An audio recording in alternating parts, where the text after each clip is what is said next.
এখন নাটোরের ফেসবুক থেকে আপনাদের স্বাগতম। আমরা আছি এখন এসপি অফিসে। নাটোর শহরে যে ডাকাতি হয়েছিল দুদিন আগে, সেই ডাকাতির মামলায় এদেরকে আটক করা হয়েছে। এদের সাথে কিছু স্বর্ণ, টাকা এবং হাসুয়া সহ তাদেরকে আটক করা হয়েছে।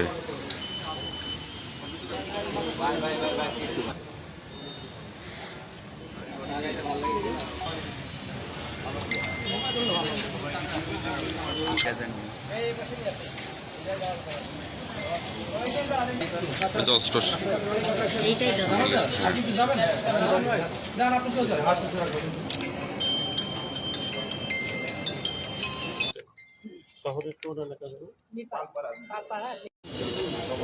মামা